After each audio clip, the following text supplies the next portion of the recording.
Hello, welcome to the Living Process. My name is Greg Madison, and my guest this time is Klaus Renn.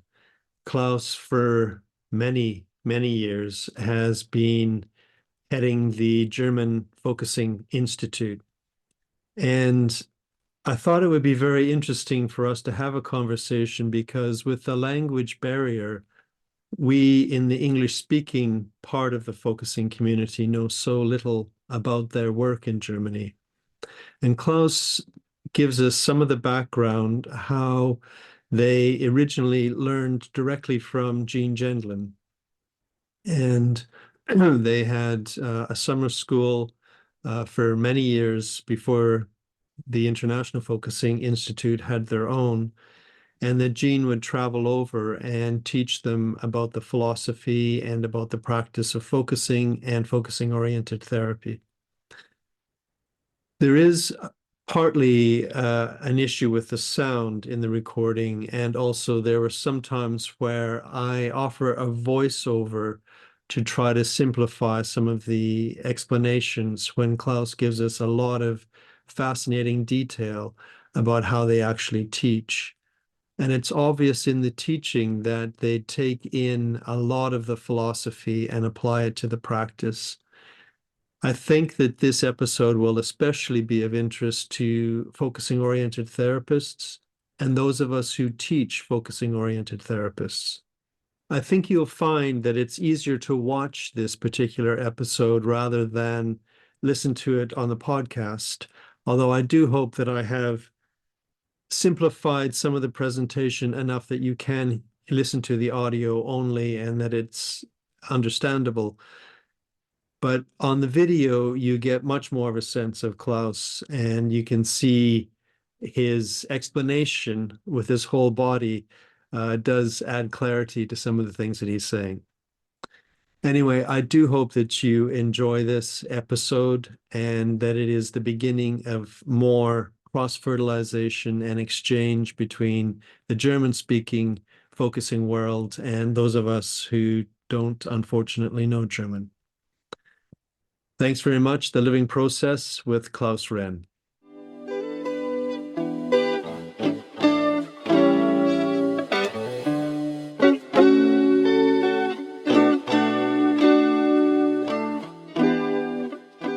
What if we start with you? I'm curious to know, then I can say something about myself, but I'm curious to know about your history with focusing, Gendlin, Oh, yeah. FOT, yeah. Oh, it's a long story, I think, but I make it short. Um, I met focusing in 1981 or so, and and I had been in my client-centered therapy education, and so I saw this, and I get the shift. This is my way, and till today. And so I had luck in my town in Würzburg, where I live. Um, had been a man, a psychotherapist, and he was one of the first coordinators of Gendlin. And so I was very happy. I was very happy that in my own town, the only one in Germany, is here.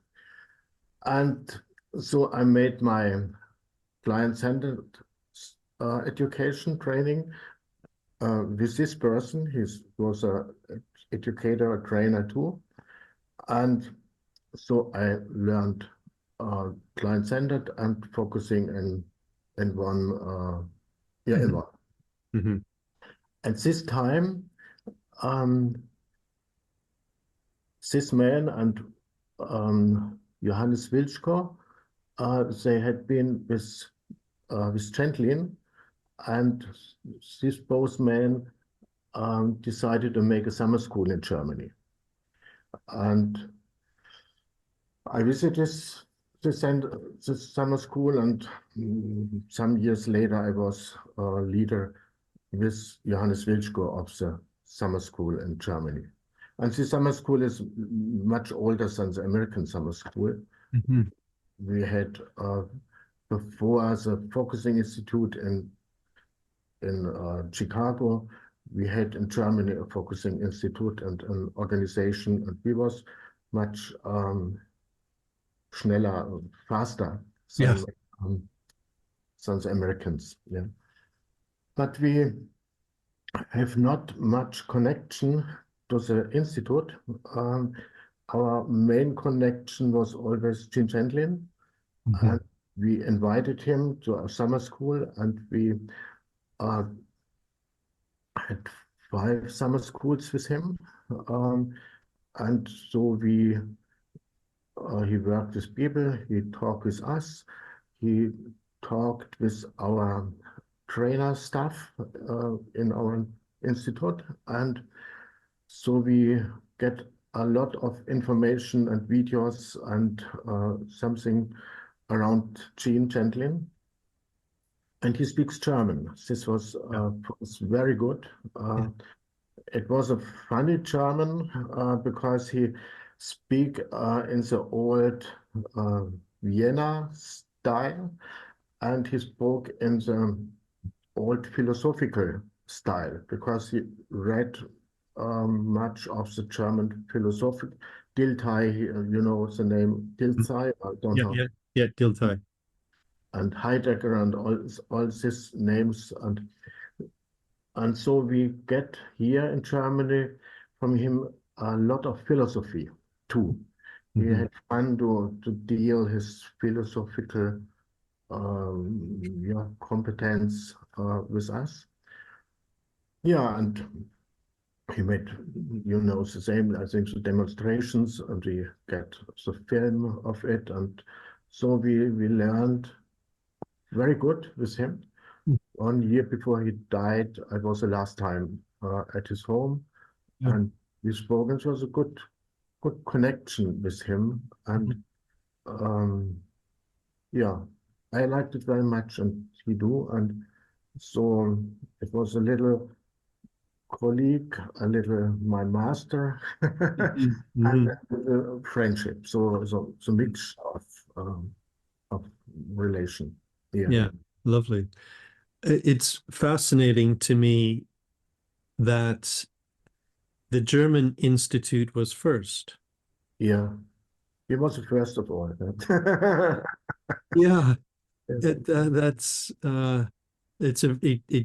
it offers a different history really to Yeah, think that there was this beginning in Germany yeah, that predates the beginning really in America in terms of organizing. yeah.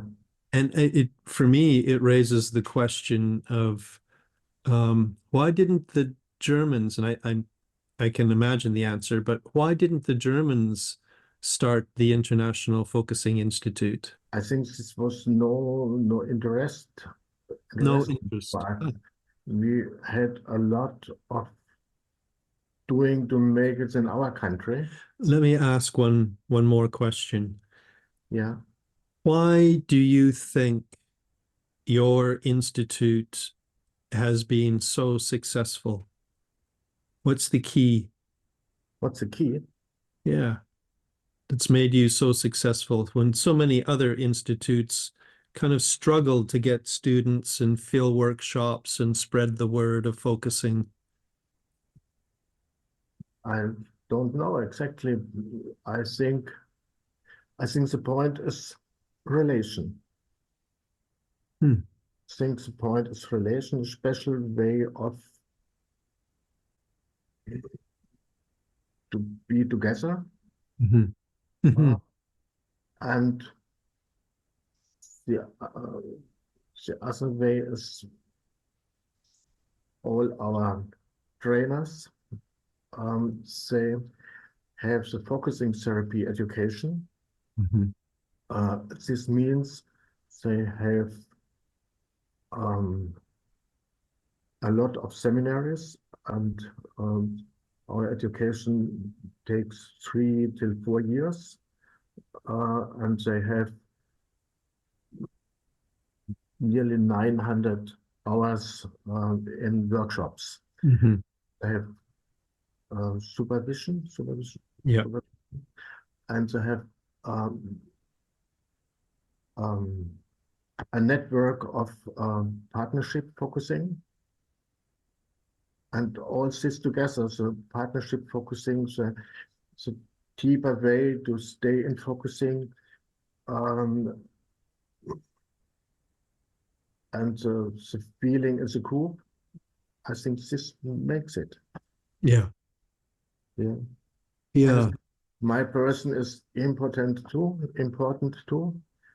And the people you train, are they all therapists?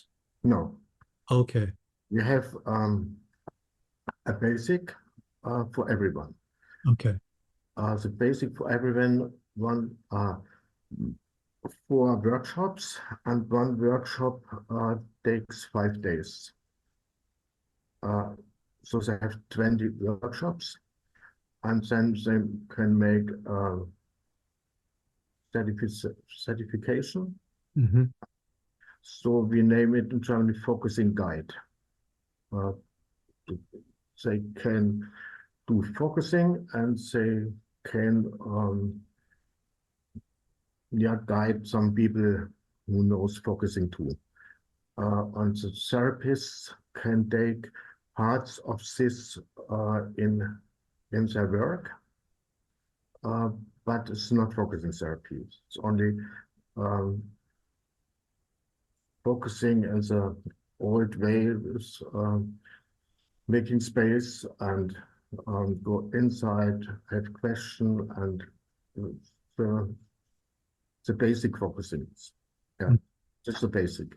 Then when the therapists, and this can be therapists who are working as therapists. This can Okay. be social worker too, as can this a bigger room Yeah. for it, and we have therapists who work in the social system, in the, Mm. you understand, social system, Yes. Yep. Yep. their own praxis, and so, it's a mixture of everything. Interdisciplinary, is this right word?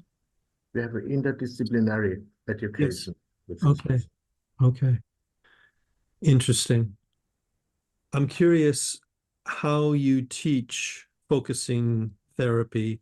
What, if there's a particular emphasis or how you understand focusing therapy, how you integrate it.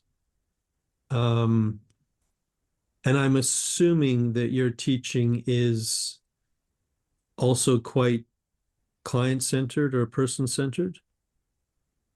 yeah. But we need the word client-centered not so often. Okay. We need the word focusing therapy. Yeah. This is our identi identity, Your identity. yeah, identity. And, and this means that we have in focusing therapy integrated or crossed something from other Mhm. therapy Okay. style. Uh, if you want, I can tell you what we have in the first step. The first step means essentials, um, essentials of focusing therapy. And this needs 5 workshops and always 5 days. Um, Wow. and it's nearly 1 year, or it's 1 year program. And the people make during between the seminars, workshops, they make partnership Mm-hmm. focusing and supervision, collegial supervision. And in the first seminary, we make the main point. In this part of the conversation, Klaus talks about the essential level of the training and how they teach the therapist to notice I the see that body gestures you and, want for to example, deliver a wrinkled brow answer, and I would and like offers that back to the client and asks the client what's happening down in the center of their body while their brow is wrinkled, and that this really deepens the connection between the two people. What comes up? And this makes the therapy contact very deep. Yeah, so it's here the content of speech, and then comes a deeper, is an invitation to a deeper process. And this belongs to the speech, but makes goes down, and then the speech can go on. Can I just say that back to you to make sure I've understood? Yeah. Okay. So this is one of the first essential skills Yeah. that you teach the therapists. Yeah. It's that you pay attention to the content of what's being said, but you, at the same time, Yeah. you're noticing what's going on in the whole person's body, any signs that something else or something more might be happening. And Yeah. if you notice something, then the therapist invites the client to notice that and just asks, what's happening there? And Yeah. invites them to pay attention down into the middle part of their body. Yeah. Okay. And this is for what I see with my eyes. Yeah. It's what I hear, the speech.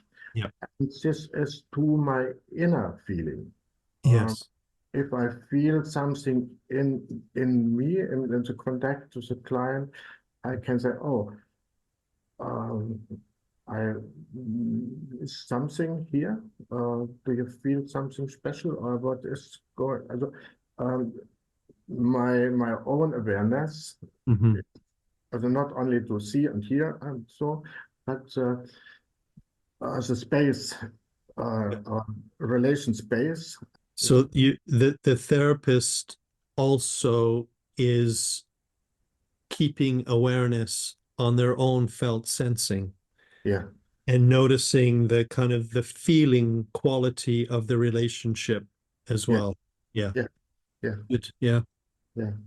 And we have learned by Gene, he said 50% of the attention belongs to the client, and 50% of attention you have to take to yourself. This is Yeah. our, and so it's 50% to the client, but and then like so moving, the inner moving Mhm. and for me, what goes up, what I feel, this is the training in the first workshop. And Sounds you want, fantastic. you want to hear more? Yes, I do. Yes. And the second workshop is, we name it responding. This is not so easy for you because responding is for you a normal word, but we use the English word responding for special technique. Responding means that I make my focusing um, over the situation with this client. I sit here, we speak together, and then I get any kind of feeling in me, and then I take my attention to this, and I ask what's in this, or I ask what is beyond this Mhm. feeling in me, and then comes up a picture or in me or something else. A picture, and this picture is possibly a little child stops the client in a friendly way, Mhm. and say, "Oh, I have something in my mind. Are you interested to get it?" And every client says, "Yeah, yeah." And then I can say, "Oh, I saw a little a little child is alone in his room and or something else. What's coming up? And I ask, oh, when you hear this, um, what's coming up to you? And then he asked. Then Klaus then describes how they go to a great extent, really, to help the therapist open up to the client, going through all sections of the therapist's body and encouraging them to open the head, the throat, the heart, the belly, their whole body up to the client's presence. and take everything of this client, what they know and what they don't know, what they really know in the workshop, and something that they never will hear and never understand, but take all of this client, of this, this client, and then ask yourself, and this in you, if there's coming a picture. Here, Klaus is describing what happens next in the process, that the therapist opens up entirely to the client's whole being, and then the therapist notices if an image comes to them. And if they get an image that comes simply from being so physically open to the client, then they offer that to the client. What is this for you? Then they get a picture, I don't know what comes up. And the client asked, gets a question, what makes this in me? And the therapists have the job to make 2 times or 3 times saying back, not so much, but a little bit, get it deeper and finish. And then the people go one faster. You have a new client, you have a new therapist. Wow. Okay. The question come, which background feeling in you comes up? And then tells us your client, and the same client makes responding, and then again they are asked to make a sculpture. Sculpture? Yeah. Oh, yeah. Okay. Yeah. Make a sculpture, and the clients have to stand up, and make something, and then the therapist has the job to invite the client to make it the same, to copy it, okay, and get the feeling of this. Only to look, it makes nothing, but yeah, in this, and then the client, as a therapist, will guide the client in the next steps. So let me say back a little bit of that, because it sounds so important and exciting to me. Yeah. First of all, it sounds like in general, one of the things you're teaching is for the therapist to take a little bit of time for themselves in the therapy to do like moments of self-focusing. Yeah. And in order to teach that, you do this interesting exercise where you have 2 circles, one circle of therapists, one circle of clients. The client doesn't say anything, but to start with, you take a lot of time to guide the therapist to deeply open every aspect of their body to the client. Yeah. And once they're so deeply open, then you invite them to get a sense of the whole client. Yeah. And first of all, to come up with an image and to share that and to have a little bit of processing around that. Then to come up with a background feeling and to share that and have a little bit of processing. and then to come up with the therapist taking a posture, a position like Yeah. a statue, Yeah. and inviting the client to do the same, and again to sense inside what happens to them. But it's interesting because you're really bringing into the therapy the importance of the therapist's process of the relationship or the interaction. Yeah. Oh, one thing more I do Yeah. normally is a narrative. A narrative. Okay. Yeah. Uh, so the same, look, Yeah. and then I give them the word in German. Es war einmal. It was at all time fairy tale. Yeah. Fairy tale. So we have in German.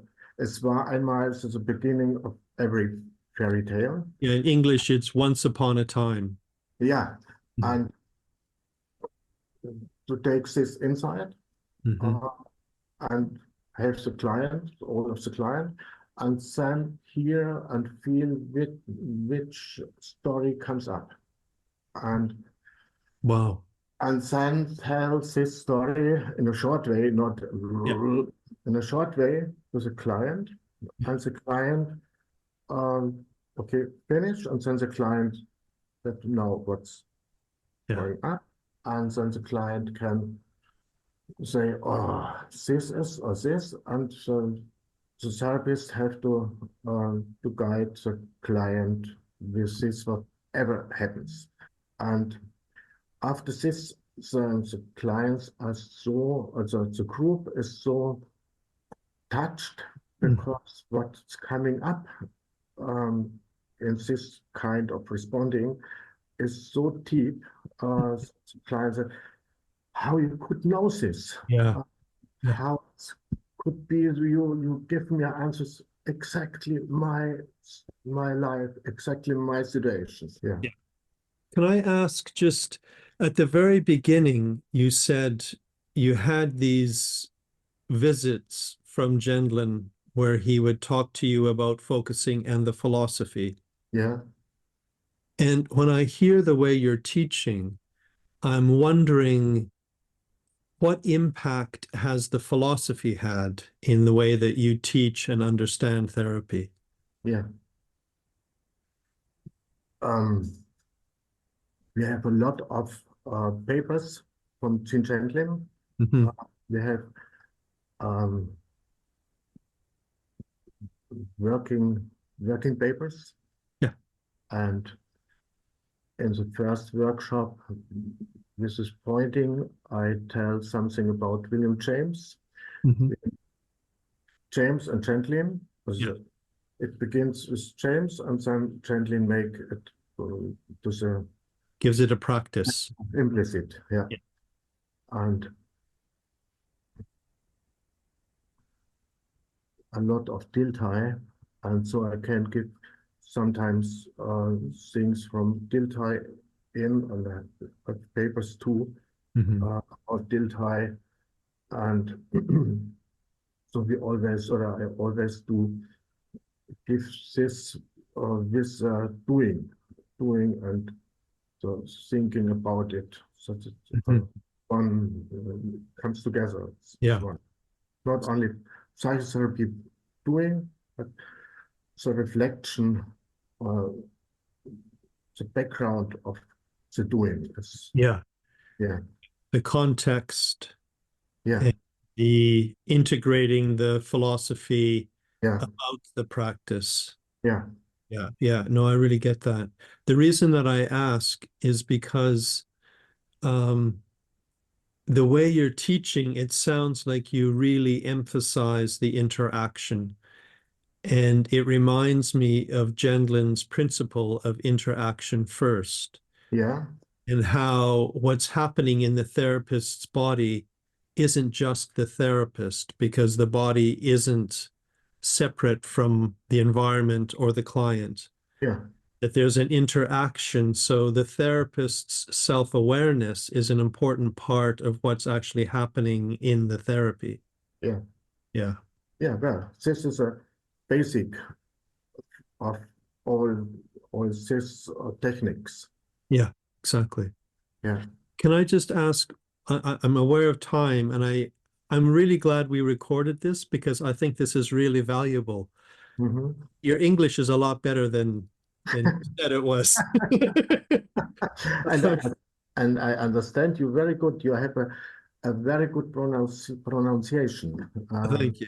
You have a very clear sound, and this connect to my English lessons in school. So we're communicating. Yeah. I'm wondering, Yeah. I mean, I feel a little bit of regret Re that what is re- regret? regret. I wish it had been different. Yeah. Oh, yeah. Yeah. Regret is kind of, I wish something had somehow been different. Yeah. Yeah. Um, I regret a little bit that because of the language, um, what you're developing isn't better known in the English speaking part of the focusing community. No, it's not. No, that's unfortunate. Yeah.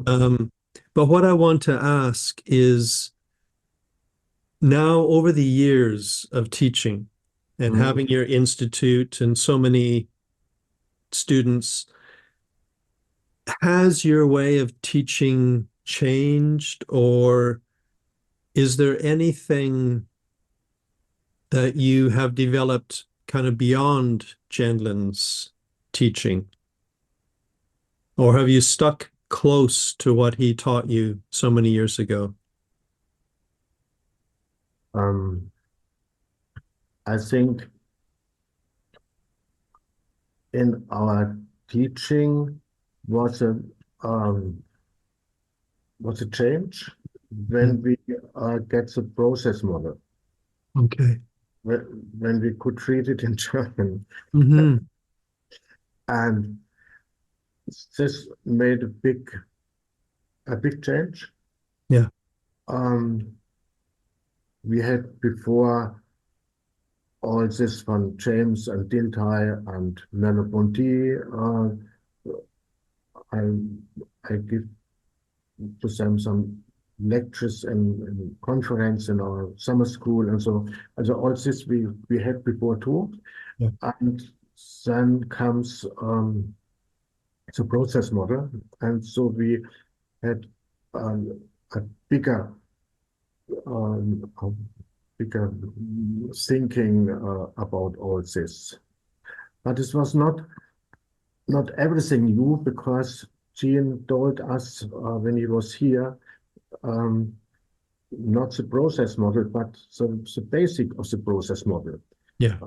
And so it was, we were good prepared for the process model. Mhm. And this made a change. Yeah, yeah. But we have nothing, everything what we do is connected with Gentlin's philosophy, Gentlin's attitude. We have nothing to, we do not screw something Mhm. to focusing. Uh, Yeah. this we make not, uh, now how it names. The therapy makes so with the eye movement. This we don't have. Yeah. Klaus describes that when it comes to teaching the focusing way of doing therapy, that it doesn't integrate anything from other approaches, whether it's person-centered or EMDR or any other of the body therapies. They don't do that. They stick very close to the original focusing therapy as they learned from Gene. But they do also integrate the use of parts. Parts Okay. Yeah. with parts, Yeah. uh, with parts of the person, with parts of life, in an inner way, but to make it as a making out, as a Mhm. explication is a room. Yeah. This is very important tools, working with the inner child, working with the critic, and this is all basic, also essentials. But later we make 5 workshops, 20 days, about structure-bound uh, experience. Interesting to work with people who are in a structure-bound feelings. This can be the body structures. This can be the kind of mind. This can be of wiederholen, of make always the same experience in the life or something else. And this is very fascinating to work with this and to work with this out from focusing. Could you give maybe one example of how you would work in a focusing way with these more chronic structure-bound processes? Okay. So we have four workshops, body work, then we make focusing body work. Okay. There the people learn how to look to the body. Mm-hmm. And this is structure bound too. If I have this here and my whole life like this here, then it's structure bound, and this structure will create my feelings, will make my relationships, will make my feeling to myself. This and so the client feels this from inside, and then takes the attention bodily, and then comes up the next step with this. And this can have in the situation of the now situation, here now situation in his life. It can be old pictures or old feelings come up, and we work normally with focusing. Okay. To work this out. Or it can be too that if something says, I ask, is it okay to touch you? And then I can give my hands here. And I ask, is it okay? So is it more or lesser in contact or so? And then it gets more inner attention in this. And it's easier to get symbolizations. Well, let me say it back to you that an example is if somebody wants to succeed so much that they end up failing. Yeah. But there's this kind of chronic pattern of wanting to succeed. Yeah. And how to bring attention to that so the client becomes more aware of it. Yeah. And then you work with it in a focusing way, symbolizing it and working with the explication of the symbols. Yeah. Yeah. This example I give you this original Gene Gendlin speech. Okay. If something wants this or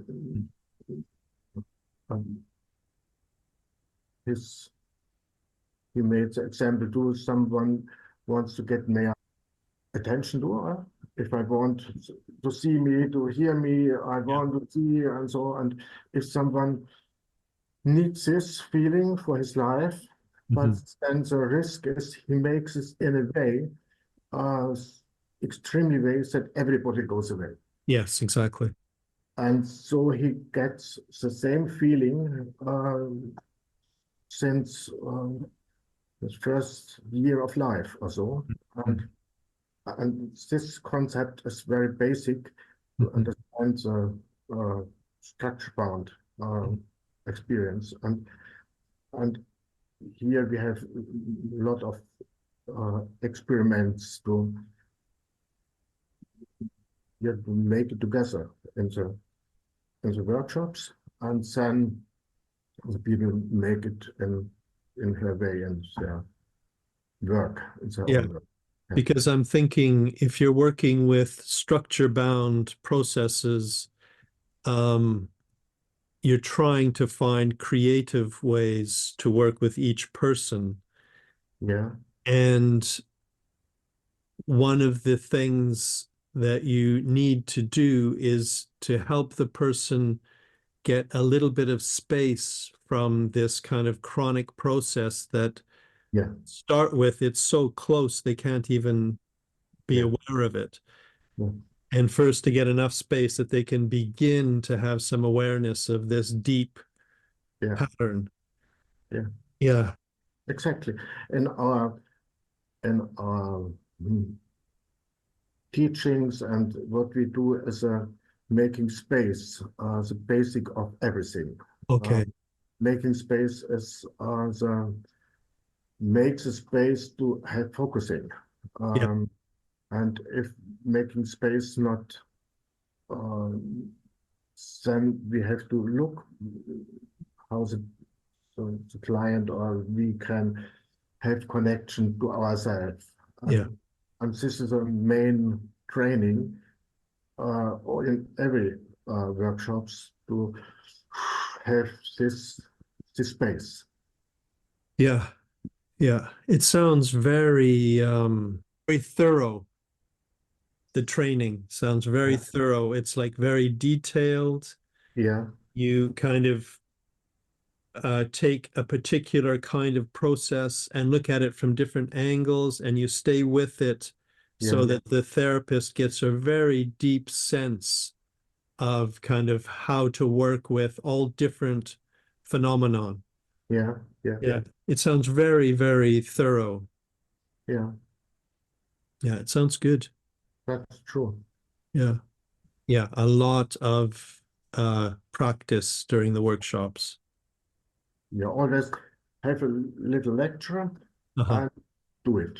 Yeah, Uh, exactly. We do the same. lecture to it, and uh, yeah, Yeah.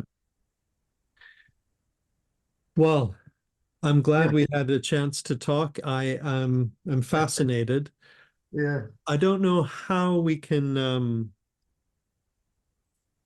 get more uh kind of exchange and dialogue between what you've developed so fully and the rest of the focusing community that doesn't know about it. yeah. I know.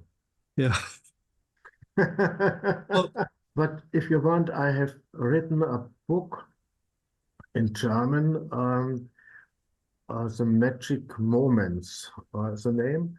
okay. And I describe very detailed what I told you. Um, and that's German. I have a manuscript about it. And if you want to have it, if you take it in DeepL or something, the translation program, uh, Yeah. possibly you can open it for you. I really appreciate Yeah, talking to you. I found it fascinating, and yeah, I really felt like I was in that room in your training, yeah, and it feels good. It feels yeah, like a good training. Great. So let's keep in touch. yeah. I Yeah, like it too. Yeah, so yeah, yeah, to give it out is a good feeling yeah, to give it in the world. Yeah, yeah, yeah. Perfect. Well, I'll edit our conversation and yeah. we'll share it, and people will learn about your existence. Okay. Very good. Yeah. Yeah. Bye for now. Bye. Ciao, Yeah. ciao. Yeah. Thank you. Bye.